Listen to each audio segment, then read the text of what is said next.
99% लोग इस फिल्म के इख्तिताम का अंदाजा नहीं लगाएंगे। कहानी आना के जागने से शुरू होती है, ये सोचकर कि ये सिर्फ एक आम बारिश है। लेकिन जब वो आंखें खोलती है तो सैलाब का पानी खिड़कियों से उसके घर में दाखिल होकर दूसरी मंजिल तक पहुंच जाता है। उसका बेटा ज़ैरिन जोश और खरूश से फर्श पर तैरना सीख रहा है, आने वाली तबाही से बिल्कुल बेखबर है। कम्युनिटी लाउडस्पीकर फौरी तौर पर ऐलान करता है कि एलिवेटर सर्विस से बाहर है और हर एक को फौरी तौर पर छत पर जाना चाहिए। आना जल्दी से अपना सामान पैक करती है। इसी वक्त रिसर्च इंस्टीट्यूट के सिक्योरिटी गार्ड सन झाउजी ने फ़ोन किया। उसे फौरी तौर पर वहां से निकलने को कहा, लेकिन उसके बोलने से पहले ही कॉल मुनक़ता हो गई। आना मुड़ती है और उसका बेटा कमरे से चला गया है। खुशकिस्मती से वो बिल आखिर उसे अलमारी में ढूंढती है। सीढ़ी अफरा तफरी का शिकार है। आना अपने बेटे को लेकर एक और सीढ़ी की तरफ मुड़ती है, लेकिन पानी की सतह बहुत तेजी से बढ़ जाती है। पलक झपकते ही तीसरी मंजिल तक पहुंच जाती है। लातादाद मकीन पानी में बह गए।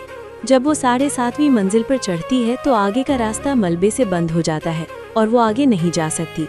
इसी वक्त आना ने सड़क के पार सन झाउजी को देखा, लेकिन जैसे ही वो लहराती है एक बड़ी लहर शीशे को तोड़ देती है और पूरी मंजिल को पूरी तरह लपेट लेती है।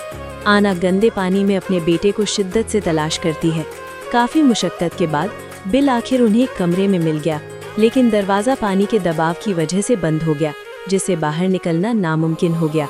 नाजुक लम्हे में सन झाउजी बाहर से अंदर आया और माँ और बेटे को बचा लिया। इसके बाद सन झाउजी ने तंजीम को इत्तला दी और तस्दीक की कि सीनियर मुहक्किक आना और ज़ैरिन अब भी जिंदा हैं।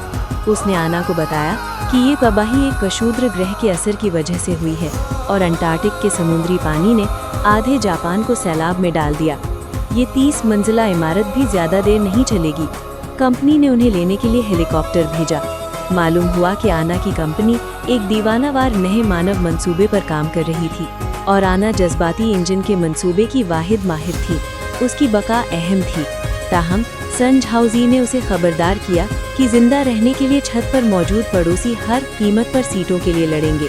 फोन कॉल खत्म होते ही इमारत के अंदर से गैस लीक होने लगी, जिसके बाद एक जबरदस्त धमाका हुआ।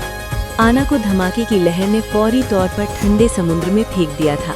गिरने के बाद आना ने लिफ्ट में जीशू नामी एक छोटी लड़की की मदद के लिए चीखने की आवाज सुनी।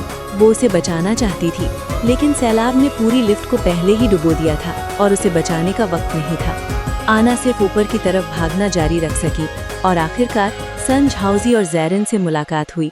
लेकिन उस लम्हे ज़ैरिन अचानक बीमार हो गया और याओ पहले ही खो गया था। आना जल्दी से एक बूढ़े के घर पहुंची और अपने बेटे के लिए दवा तैयार करने के लिए बेड़ा इस्तेमाल किया। ज़ैरिन दरअसल उसका हयातियाती बेटा नहीं था, बल्कि कंपनी के लिए एक इम्तिहान का विषय था। उसने इब्तिदा में ज़ैरिन को रिसर्च इंस्टीट्यूट में वापस करने का इरादा किया, लेकिन इस जिंदगी या मौत के फरार के बाद ज़ैरिन उसकी जिंदगी का हिस्सा बन चुका था। ताहम इस लम्हे सन झाउजी ने आखिरकार हकीकत का इंकशाफ किया। तंजीम ने शुरू से ही आना को लेने का इरादा किया था, क्योंकि आना ने ज़ाती तौर पर कहा था कि वो बच्चे नहीं चाहती। लिहाजा इस लम्हे से नतीजा पहले से तयशुदा था। ज़ैरिन को बतौर इम्तिहानी विषय रिसर्च इंस्टीट्यूट को दोबारा हासिल करना पड़ा।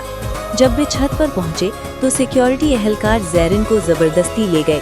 अगले ही सेकंड में गोलियां चलने की आवाजें आईं और सन झाउजी और तमाम सिक्योरिटी एहलकारों को उनके अपने लोगों ने मौके पर ही मौत के घाट उतार दिया। मालूम हुआ कि नाम निहाद पनाहगाह शुरू से आखिर तक झूठ था। आना के अलावा सबको मरना था। रॉकेट पर सवार होने के बाद आना को मालूम हुआ कि पृथ्वी एक उल्कापिंड से तबाह होने वाली है और वे आखिरी जिंदा बचने वाली इंसानियत है। ताहम रॉकेट के लॉन्च के दौरान बीमारी की वजह से आना की मौत हो गई। अपनी मौत से पहले उसने दरख्वास्त की कि उसकी याददाश्त को प्रोग्राम किया जाए। अपने बच्चे को वर्चुअल दुनिया में बचाने और तहजीब को जारी रखने के लिए आना को इमोशन इंजन को पूरा करना पड़ा। लिहाजा उसने खुद को एक तजुर्बाती विषय में तब्दील करने का फैसला किया। जब तक कि उसे अपने बच्चे को बचाने का कोई तरीका नहीं मिल जाता, तब तक वर्चुअल दुनिया में लातादाद घूमती रही। जब वो दोबारा जागी तो वक्त सैलाब की सुबह लौट गया था। उसके कपड़ों पर 491 नंबर उसके 491वीं लूप को निभाता है। इस बार आना ने डिफरेंट खतरों से बचने के लिए अपनी याददाश्त पर निर्भर किया, लेकिन फिर भी अफरा तफरी में उस इंसान से अलग हो गई। बेबस होकर समुद्र में गिरते देखती रहीं। वो खुद भी कार की चपेट में आकर मर गईं। लूप दोबारा शुरू हुआ। 4007वें लूप में उसने जीशु नामी एक छोटी लड़की को सफलतापूर्वक बचाया। 7993वें लूप में उसने एक हामिला महिला को बच्चे की पैदाइश में मदद की। नवजात को देखते हुए उसे अचानक याद आया कि ज़ेरिन ने उसे पेंटिंग भेजी थी। आना ने एल्बम खोला और फौरन दंग रह गई। पेंटिंग में छत पर उनकी पहली जुदाई को दिखाया गया था। आखिरकार वो समझ गया कि हर एक लूप में ज़ेरिन की लात कभी नहीं मिटती थी। वो अपने अंदाज में अपनी माँ को याद कर रहा था।